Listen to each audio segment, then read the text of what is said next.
Hi everyone, I'm FM Greeno. Welcome along to episode 20 of the Mighty Magyars. So our Hungary team are playing against the Netherlands today. It's our final group game of Euro 2024 and it's a vital game indeed. Let's get into it.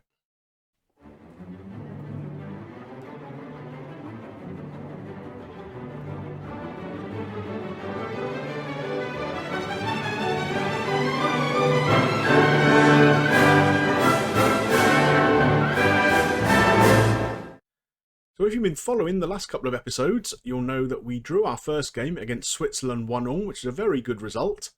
We got beat 1-0 by Turkey in our last game. It was 0-0 going into the last 10 minutes, and a goal with a real comedy of errors meant that we ended up with a 1-0 defeat. All is not lost though. The way the group is set up, we still have a chance of qualifying in the next round, but we do have to beat Holland today. So if we go and take a look at the group here, you can see we're on 1 point after 2 games. Holland are on 3. They lost to Switzerland last time out. So if we can beat them, we will go above them. Switzerland are obviously playing Turkey today. So if Switzerland were to win that game, that would put them on 7 points, us on 4, Turkey on 3. So there is a way for us to get through. But of course, it's very much dependent on Switzerland doing us a favour and, and us being able to do ourselves a favour, which is the least likely of the two options, I think. Anyway, let's go and see how we're set up for the game. Hopefully we've got a chance to do something good against the Netherlands. But the Netherlands are a much stronger side than us on paper, and we did struggle against them recently in a game we played against them. So I've changed the formation a little bit. It's still the same shape, still the same 4-3-3, but we've just dropped a little bit more cautiously. Nodge drops into an anchor man on defence role. Szoboszlai moves from Metzala. We're going to play him in a box-to-box role today. I want him to get a bit more involved in the game. And Schaefer is going to become the advanced playmaker in this system. We're not going to play with a Metzala today. We're going to try and be a bit more compact. We don't want people straying off too far from this central area. Let's get into the game, see how we do. Here we are. It's the Olympic Stadium in Berlin, packed to the rafters. Seem to be a lot of orange shirts there. You'd expect that. The Dutch always travel well, and it's not too far down the road for them to get across to Germany, is it? They've made a much stronger start to the game than we have. We kind of expected that to be the case. They've had 4 shots so far to our 0. So I think what we need to do really is just to try and hang on into the game. If we can still be at 0-0 with 65, 70 minutes on the clock, and then we just got to try and go for it, haven't we? So we seem to be weathering the storm in this first half so far. They've had a lot of shots, but nothing highlight worthy. And it looks like we might even get all the way through to half-time. I was going to say without a highlight, but here comes one. No foul there. Good. Unfortunately, we don't win the ball. Kleinheisler wins it back, but only gets back to De Ligt, the Dutch centre-half.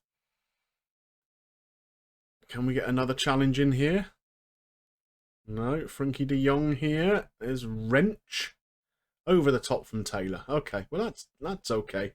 Not too dissatisfied with that, but there is one more opportunity coming here. Oh, right on the stroke of half-time. Virgil van Dijk with a bullet header. That's poor defending. Pretty much unchallenged there by the looks of it. Memphis with a good ball in.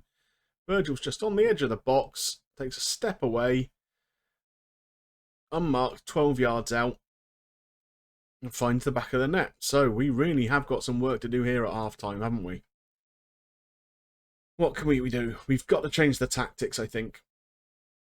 Go back to our more familiar formation, where we will have Szoboszlai here going into the Metzala role, get him around the pitch a little bit. He's not done an awful lot so far in that role that we asked him to play. Kleinheisler's having a poor game, and Janesh, who we brought in up front because Horvat hadn't been doing very well, isn't doing very well himself. So, not ideal.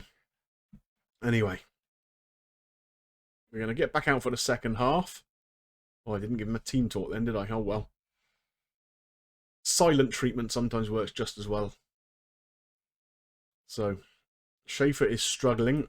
He's tired. So, we have got Kalmar who can come on and play in that role. And that's exactly what we're going to do.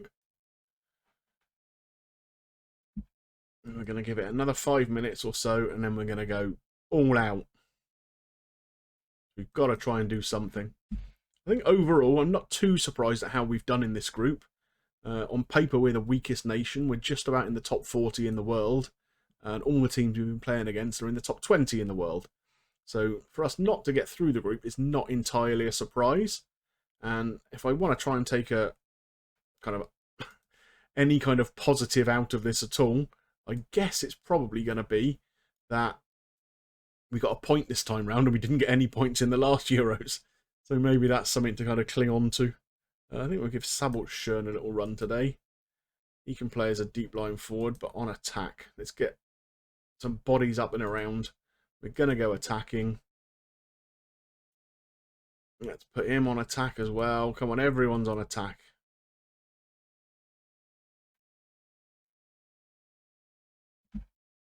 Let's see if we can get ourselves back into this game. Gulaci here with a goal kick. Berlog. Orban boots it clear. Angia picks up on the loose ball. Here's Szoboszlai. Ball up towards Janes, but he can't win it. But there's Szoboszlai. Can he play Janes in? No, he gives the ball straight away. And that pretty much sums up how his tournament has been, I think, so far. Oh, my goodness. Gulaci saw the chip coming and just about got back was able to deal with it.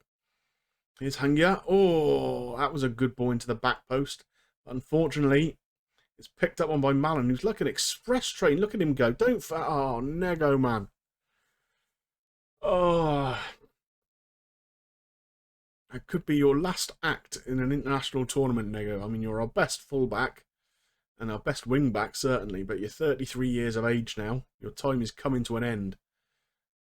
Gulaci, great save! He keeps us in it. So, 17 minutes to go. Memphis Depay with a corner here. Can we clear it? Off the line by Nego. Okay, you've redeemed yourself a bit. And here comes Kleinheisler. Go on, son. Oh, great challenge. Virgil van Dijk with a very unusual free kick. That's De Jong. Come on, Gulaci. Okay, he's dealt with it this time. Out towards Shaloi, but he doesn't actually make any attempt to get to the ball whatsoever. And the Netherlands are building once again. Here's Frankie de Jong. And there's Mullen. Good save, Gulaci. I think it hit him rather than actually making a save, but he stayed big. Memphis with another corner nodded over the top. And it's still all the Netherlands, isn't it? We've had two opportunities, but we're going to have to just go for it. Demand more. 10 minutes to go to save our championships. We need 2 goals. It's not going to happen, is it? Time for a change. Out on the wide left. Unfortunately, Roland Shaloi has been a disappointment in this tournament. Oh, Kleinheisler's having a stinker, mind. He's on a 6.1. Jeez. Okay, let's give Palko Dardoi a couple of minutes. We'll swap him and Kleinheisler around. And with just a few minutes to go, no opportunities for us here. What a disappointment. We've been well outplayed all game and we're lucky to come away, really, only with a 1-0 defeat. So there's the final Group C standings. We do indeed finish bottom, 1 point from our 3 games. The other game in the group did finish 1 apiece between Turkey and Switzerland, so even if we had managed to beat the Netherlands, we'd only been level on points with Turkey, and it is results between the 2 teams that count, so they would have gone through on that anyway. The best we could have hoped for was finishing 3rd, unfortunately. Well, the final of the European Championships in 2024 has just taken place. A 1-0 win for France against surprise finalist Ukraine. And that's a little bit concerning for me, because if we take a little look at our schedule, coming up we have the Nations League, and Ukraine are in our group. So I'm wondering whether they might be a little bit better than I was giving them credit for. They're currently ranked 23rd in the world.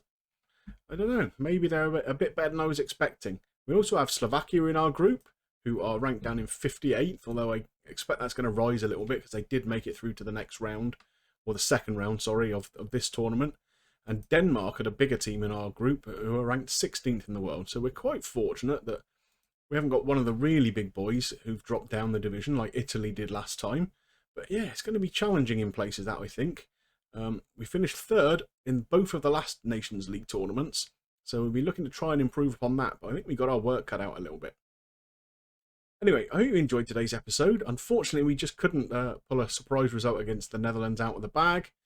But like I said earlier, 1 point from the Euros is 1 point more than we got last time.